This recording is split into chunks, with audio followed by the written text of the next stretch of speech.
Julian Tuwim. Trumpet the Elephant. There once was an elephant, big as, well, an elephant, whose name was Thomas T. Trumpet. He was an elephant like any other, but forgetful enough to forget his own mother.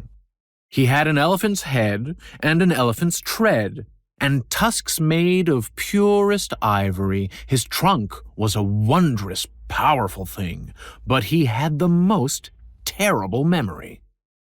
He invited his elephant friends to play cards at 4 in the afternoon. They showed up and roared, "Afternoon, Trumpet, dear!" But there came no response. "Trumpet's not here." "He's gone and forgotten. He must have gone out." He was to meet the crocodile family for a cup of tea down by the river. He's gone and forgotten. He hasn't turned out. He had a son and a daughter. Did he remember their names? You'd think he ought to. Of course, he loved his children dearly, but didn't remember their names very clearly. His son went by the name Eddie, but his father called him Teddy, Freddy.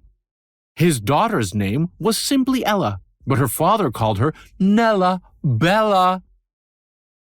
Even his own name was hard to remember, and on one occasion, in the month of September, he introduced himself not as Tom Trumpet, but rather, "I'm John Bumpet." He also had a wife, whose name was Elaine. Why he always forgot it, he couldn't explain. Finally, his wife could take it no more. "Go see a doctor if your memory's so poor. Let them take a look at that brain of yours." Off he went, but forgot where to, of course. He visited a tailor and then his friend Paul, but why he had gone there he couldn't recall. "I knew where to go, but it seems I forgot. Perhaps someone else has an idea of what's what." He wandered around at his wits' end until he bumped into his blacksmith friend. The blacksmith wanted to shoe him on the spot, but suddenly Tom recalled what he'd forgot. The blacksmith looked him over, top to bottom, checked his ears, throat, and teeth in case they'd gone rot.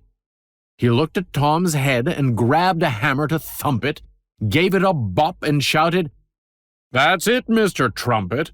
A glass of water a day, splashed on your head. Tie your trunk in a knot when you get out of bed." Then he tied his trunk and drenched him with water before sending him home to his wife, son, and daughter. Tom did as he was told and set off at a run. His wife gasped, "What's that?" "Don't tell anyone. It's to help me remember." "Remember what?" I wanted... What? I don't know. I forgot.